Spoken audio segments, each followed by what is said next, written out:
I appreciate being here. First, I wanted to say I appreciate the city of Mesquite. All the mayors, all the councilmen that we have had, we do have, appreciate the support that they've always given HOME. HOME stands for Help Our Moral Environment. It was organized in 1993. The reason it was organized is that a couple of business owners from Las Vegas decided to move their pornography business out into Mesquite. At that time, there were about 1,900 people here. Their idea was to bring in all the business from southern Utah. They had businesses in Las Vegas and one in Henderson that they were going to use that money to help fuel the business here. They came to Mesquite. They applied for a business license for office supplies. And as soon as the license was handed and approved to them, they turned it back in as a pornography bookstore with novelty and either live or pictures, things that people could see and participate in. At that time, the community was really upset because the reason most of us moved here was because we liked having an environment that we felt our children, our families were safe in. And so immediately an organization was formed called HOME, Help Our Moral Environment, and that has been our continuing, ongoing, forever theme, is to help the moral environment of Mesquite. And we like to stay out in the open so that you know we're still here and we still are keeping our eye on things. Appreciate again the council that kind of backs us and helps us with this. Now I'm hoping this will work. I just prepared, it's just a short presentation that I kind of wanted to walk through. There are so many people that have moved here since 1996 that the picket line is always tossed around, and so many people say, what are you talking about? And my hope was to kind of renew this in people's minds. This is a community that was established by pioneers that fought the elements, and this picket line, they continue to fight the elements. This right here, over on the right-hand side, you'll see that is a pornography bookstore. All those cars out in front aren't customers. Those are police cars and FBI cars. They were investigating the owner. On the left side, you'll see the picket line. Back in the back is a trailer. When we first formed our picket line, we decided we were going to do this 24 hours a day, 7 days a week until the store was gone. We had to provide some kind of shelter where we could keep water and blankets and umbrellas and things that could provide some comfort for the picketers. And so we had a trailer. You can see our trailers out on the street now because the city of Mesquite, we were required to move it every 24 hours. So somebody would hook it up and pull it around the block and park it someplace different. This is our second shelter. It was to keep the picketers out of the sun. The picketers were people from here, southern Utah, Arizona. We even had a guy that came from China that was in the United States visiting and wanted to be part of the picket line. It went viral, so to speak. Not in those days do we have computers like that, but everybody showed up from different places. They had heard about this. The AP picked it up that this little town was fighting against the pornography business, and these people were sitting out in the heat. You can see that in 1995, our heat was really hot. We had 7 straight days in June and July of 114 degrees, and that's total blacktop where we picketed.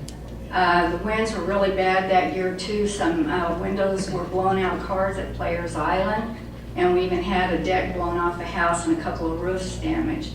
We called it the $1 Million Picket Line because the volunteers who were exercising their freedom of speech, 88,000 man hours were spent on that. So that's like an 8-hour day of job, 44 years of work.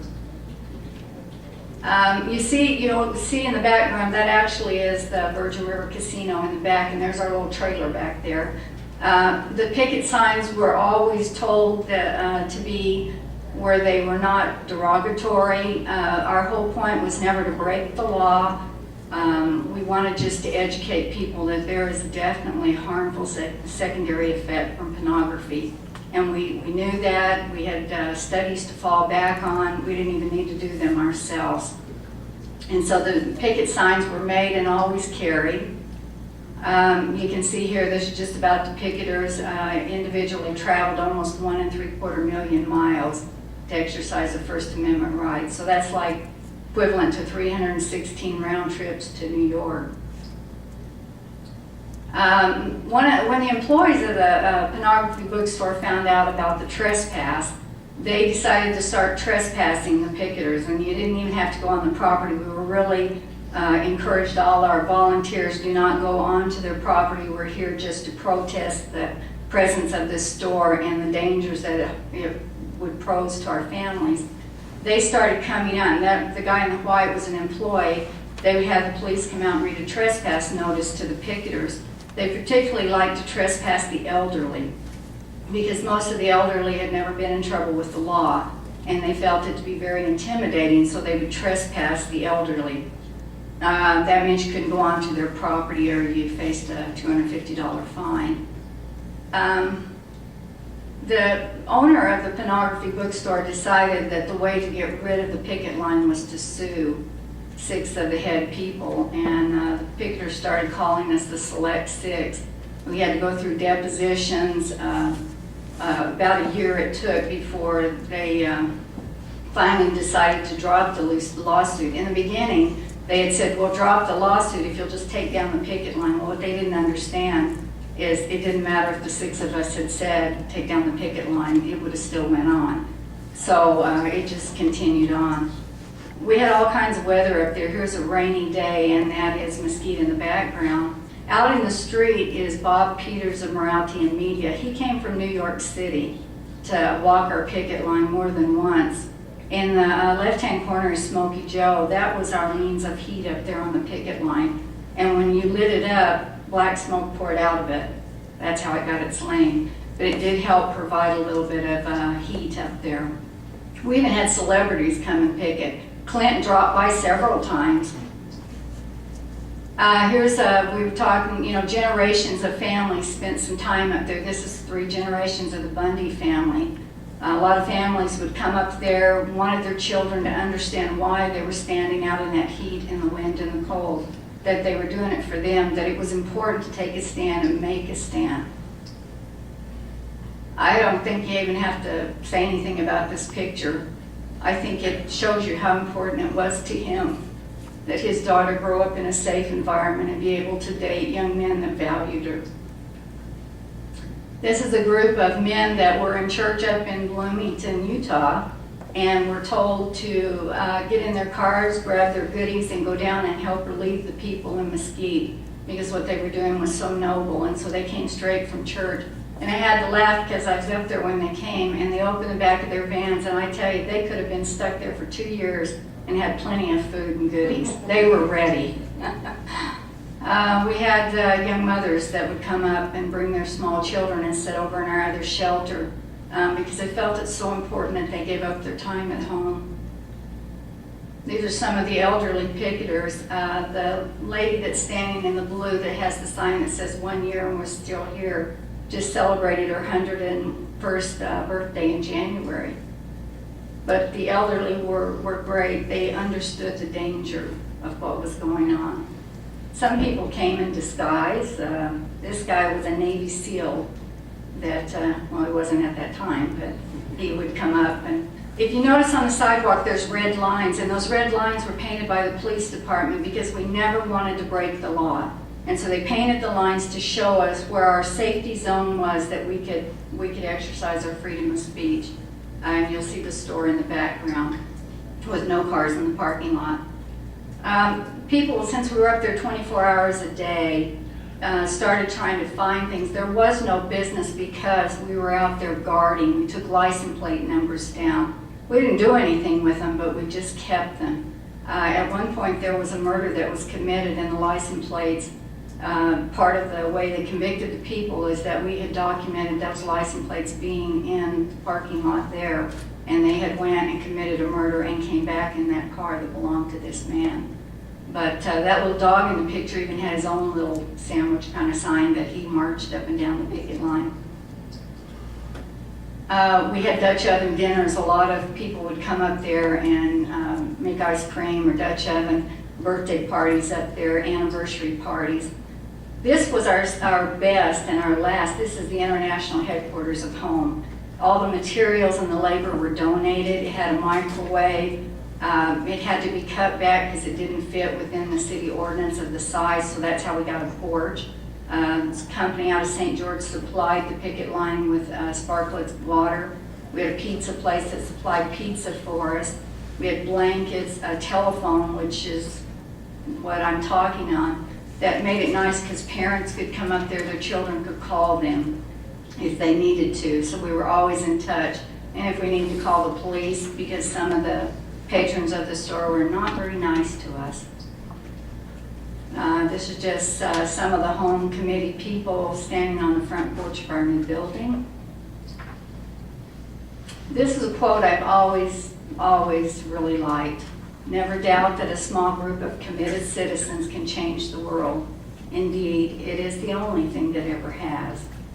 And that's true here in Mesquite.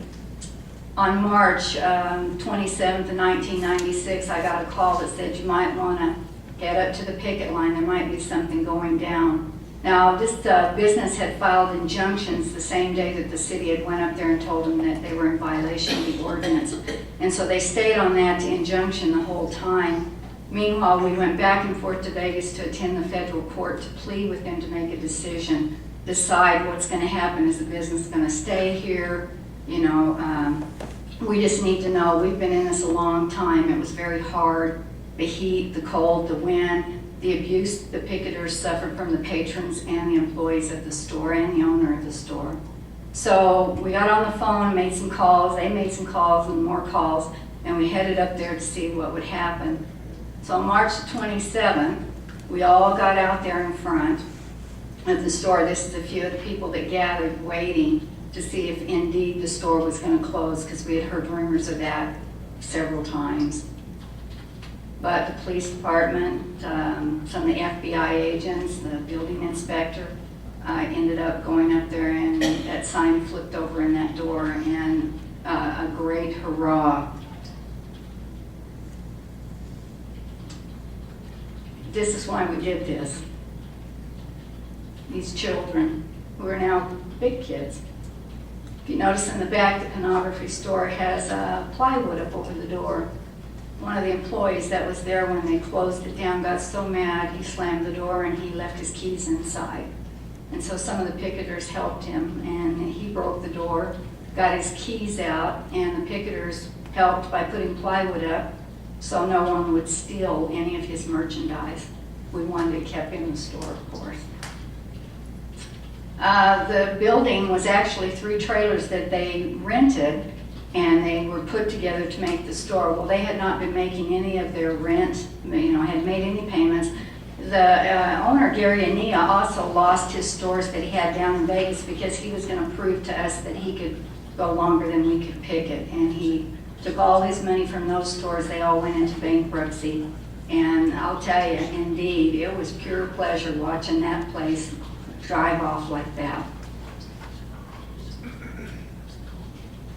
We hold the record for the world's longest running non-union picket line. We went 24 hours a day, 7 days a week for 31 months. We never shut our picket line down. When they closed that store and boarded up the windows, we still kept our picket line up for about 2 more days. We wanted to make sure that none of that went into our community. 10 years after the closing date, we had a plaque that was put, it's underneath my grandkids' feet. And it's a nice plaque. I just want to read just a little thing off of it. It talks about, at this site, a resolute stand was made for decency and innocence, for family integrity and community safety. Determined neighbors of all faiths, citizens from communities in Arizona, Nevada, and Utah walked the picket line 24 hours a day for 31 consecutive months against the perverse and corrupting business of pornography. Here, young mothers and grandmothers, students and retired seniors, farmers, contractors, doctors, and school teachers walked shoulder to shoulder. They walked through the desert, the summers and the winter chill, unwilling to surrender this community to peddlers of filth. here they walked and won. And this was our whole reason for doing this. It was very hard, but because of this, so much has come out of this. Mesquite's ordinance is all over the United States. I've taken it as far as Florida, where they've put it into effect there. It's a tremendous effort from people who care, people who took the time to stand up and say, you're not going to just turn this into another little bad part of Vegas. This is our town, this is our home, and this is what it's going to stay. And I did bring white ribbons for everybody to tie on their antenna. Thank you. Thank you.